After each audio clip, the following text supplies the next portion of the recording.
Hey everybody, Brant here with Nutrition First Coaching, and in today's video we're getting into part 2 of dispelling the 10 worst, most prevalent muscle building myths and mistakes that I see working with clients. Now today we're going to get into a little bit of muscle physiology and how resistance training works, as well as the nutrition part needed to actually build muscle. So we're going to break down 3 of these myths and or mistakes today in our video. So let's get to it.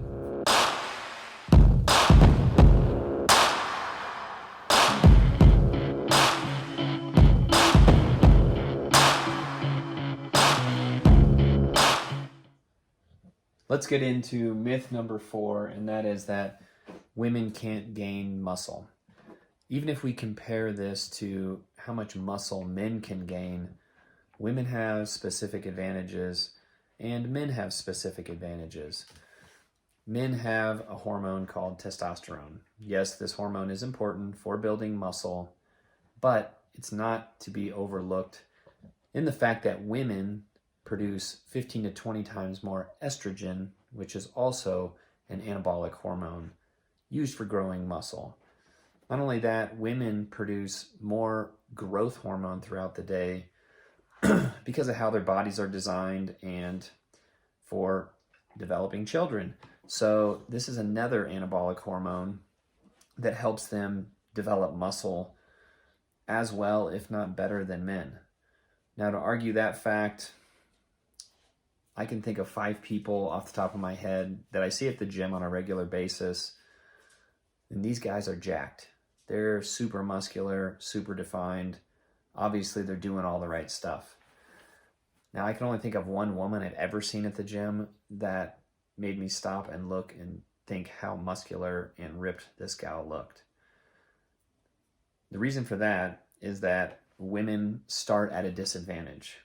They technically have less muscle to start with, probably about half as much muscle as men. So if they start building muscle at the same rate, they're always going to be in a deficiency compared to men.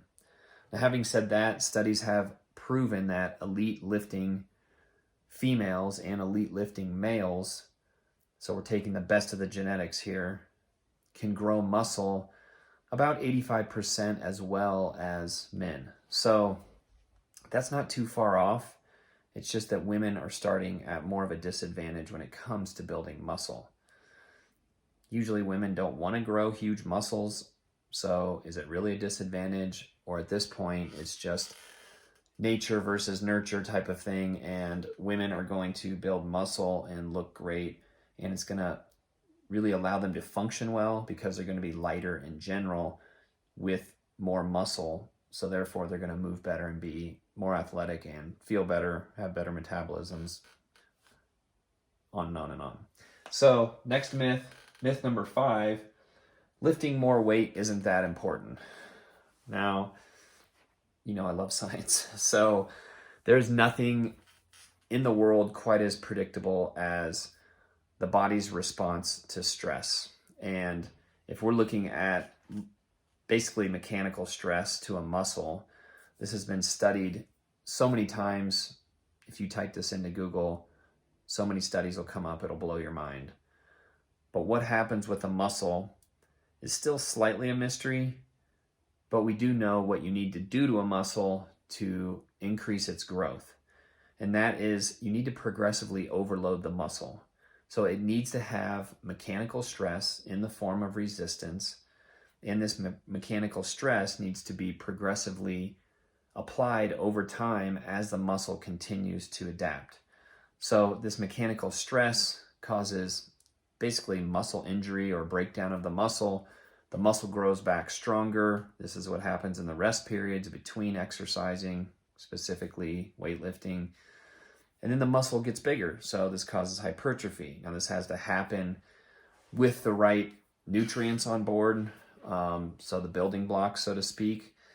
And if you're doing that correctly, then you're going to build muscle. You're going to grow muscle, but you have to progressively overload the muscle, which can be slightly uncomfortable when you're doing it. And it takes, I think, 3 basic principles to look at. So I'm going to give you these kind of broad principles And in the future, we'll break each one down and give you a lot more specifics to go with each principle.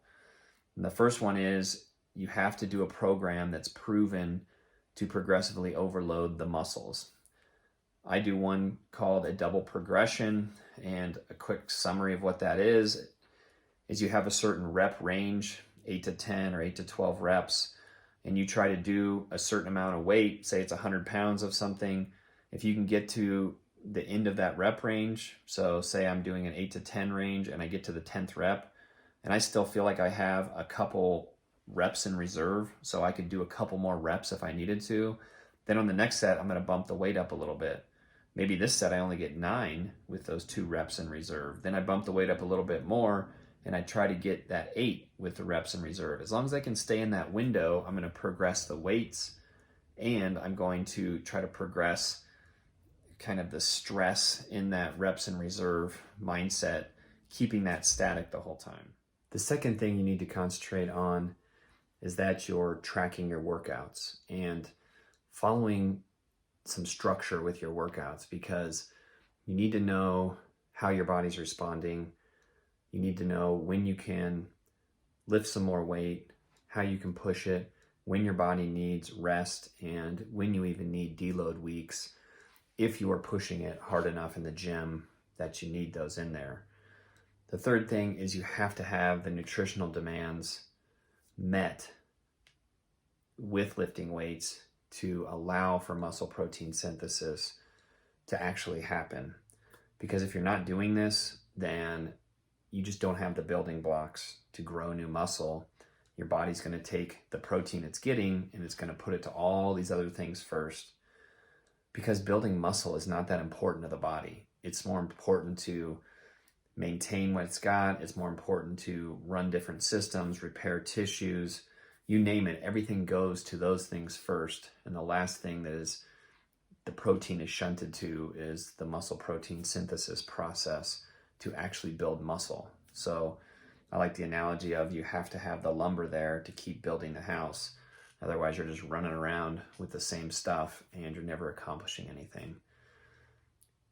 So this kind of leads into the next myth. And that myth number 6 is you don't need to eat a lot of protein to build muscle. Now, specifically working with women, there's honestly never a woman I've started working with that was eating enough protein.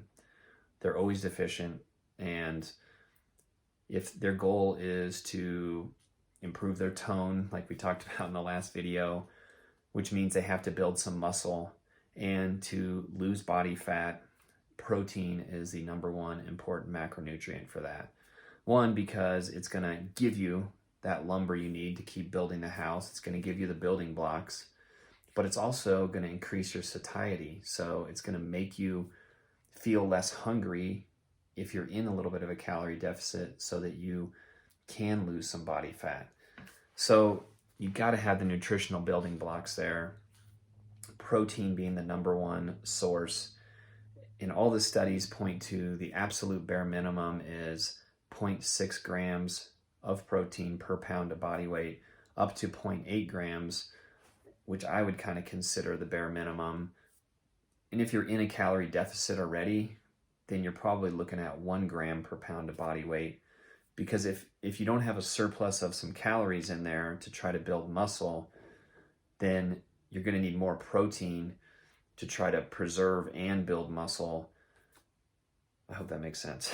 So if you're working right at your threshold or you're in a deficit, you need more protein. So I usually start people in that 0.7, 0.8 grams per pound of body weight. And of course, this goes off how much body weight you have to lose, and then how hard you're working to build muscle. And then we progressively increase that over time.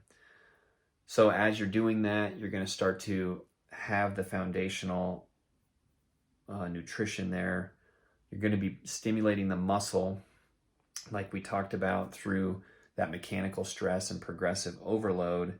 And then if you're doing the right things in the gym, you're resting, recovering, and you're pushing yourself hard enough, you're going to build some muscle.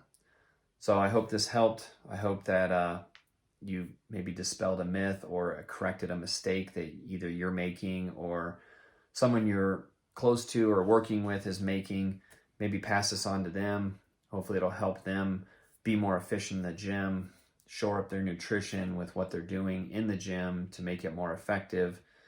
And if you have any questions, just get a hold of me. Shoot me a DM. You can go to the website, sign up for a discovery call if you want to talk about how I can help you do this, because when we work with somebody, we specifically dial all this thing in and we progressively put the habits in place along with the nutrition so that people can build muscle and lose body fat and get the physique they want, all while making it a lifestyle. That's what we do at Nutrition First Coaching. All right. Have a great day, and I'll talk to you soon.